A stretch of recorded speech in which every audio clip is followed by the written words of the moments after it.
জলকীয়া কিটা কৰ পৰা আনছা হেল্ল' এভৰিৱান মই দীপশিখাই মোৰ চেনেলৰ অন্য এটি ভিডিঅ'লৈ সকলোকে স্বাগতম জনাইছোঁ আপোনালোকে যদি মোৰ মিনি ব্লগটো চাইছে নিশ্চয় গমেই পাইছে মই আজি ৰাতিপুৱা 9টা বজাতে আহি ঘৰ পাই গ'লো মানে একদম আন্ধাৰতে আহিছোঁ তাৰ পৰা তেতিয়াহে আহি 9টা বজাত ঘৰ পাইছোঁ আৰু পাই 1 মিনিটো ঘৰত ৰোৱা নাই একদম ওলাইছোঁ আৰু মাক লৈ মেলি একেবাৰে বজাৰ আহি গৈছোঁ আৰু এইফালে বিহুৰ বজাৰ দেউতাই আধা কৰিছে তথাপি মানে বিহু বুলি ক'লে বজাৰত যোৱাৰ এটা কিবা এটা ভাল লাগে আৰু সৰুৰ পৰা যাওঁই দেউতাৰ লগত এইবাৰ মানে দেউতাৰ লগত নিমিলিলে মাৰ লগতে গুচি আহিলোঁ বজাৰলৈ আৰু বজাৰ লৈ আছোঁ আজি বজাৰত বহুত মানুহ আছিলে আৰু সাউণ্ডো হৈ আছিলে বহুত সেইকাৰণে মানে তাতে ভিডিঅ' কৰিছোঁ যদিও কথাটো কোৱা হোৱা নাই সেইকাৰণে ভইচ অভাৰে দি দিছোঁ আৰু বজাৰৰ পৰা আহি ধুনীয়াকৈ গা চা ধুই একদম ৰেডি আৰু এতিয়া এটা ধুনীয়া বস্তু বনাম আপোনালোকক জলকীয়া কিটা কৰ পৰা আনছা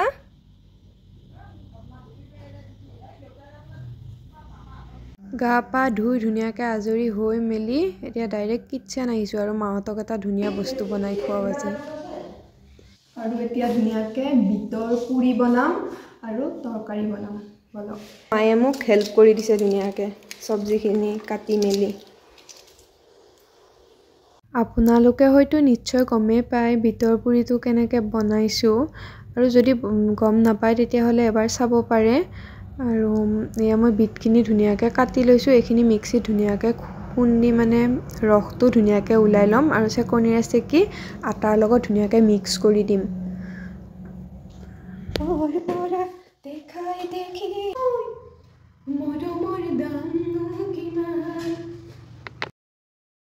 বিহু বিহু লাগিছেনে বিহুটো আহি পালেহিয়েই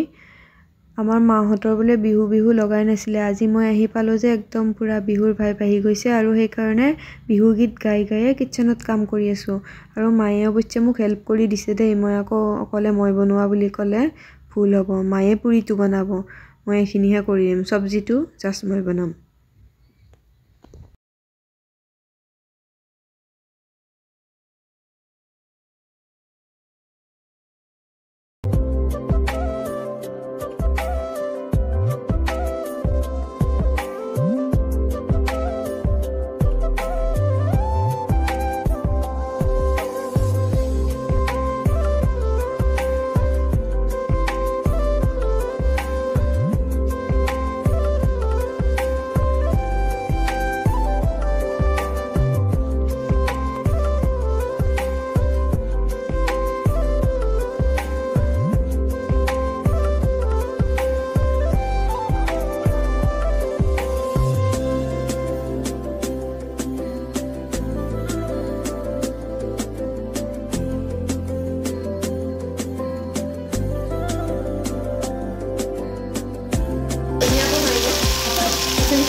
আৰু মায়ে পুৰিৰ কাৰণে ধুনীয়াকৈ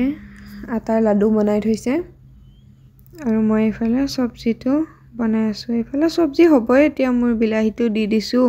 মানে মটৰ গ্ৰীণ মটৰ আলু বিলাহী আৰু অকণমান ফুলকবি দিছোঁ বেছিকৈ দিয়া নাই ফুলকবিটো পানী দি দিম ধুনীয়া একদম ঘুগুনি টাইপ হৈ যাব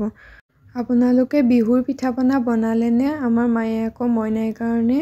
বনাবই পৰা নাই দেউতাই বজাৰখিনি কৰি আনি থৈছেহে মায়ে মানে মই আহিলে বনাম মই হেল্প কৰি দিম মায়ে বনাব তেনেকৈ মায়ে ৰখি আছে আৰু মই নাই কাৰণে মাৰ মনটো ইমান ভাল নহয় তাই আহিলে বনাম বুলি একদম ৰখি আছে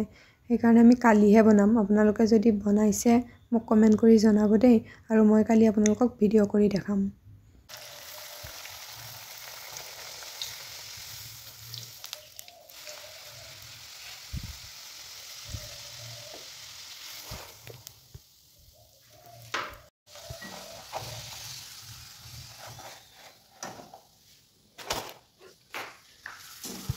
এইকেইখন অলৰেডি হৈ গ'ল আৰু এইফালে তিনিখন আছে আৰু এখন এইফালে বহাই দিছোঁ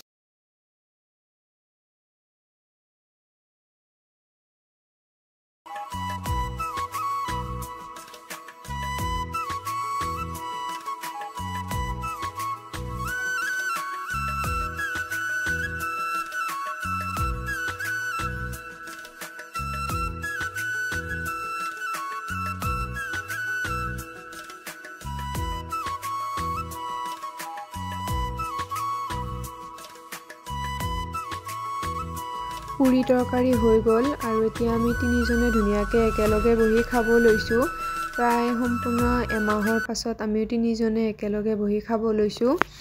ঘৰৰ আটাইখিনিয়ে বহি একেলগে খালে কিবা এটা মনটোৱে ভাল লাগি যায়, কিন্তু এনেকৈতো সদায় খাব নাপাওঁ। আজি আহিয়েই সেইকাৰণে টেষ্টি কিবা এটা বনালোঁ আৰু একেলগে খাব লৈছোঁ। ৰাতিপুৱাই শুই উঠি গাড়ীত অহা ইমান বেছি ভাগৰ লাগিলে, খাই মেলি একদম শুই গ'লোঁ। শুই এতিয়া সন্ধিয়া জুই পুৱাব আহিছোঁ। আজিলৈ ভিডিঅ'টো ইমানেই আছিলে।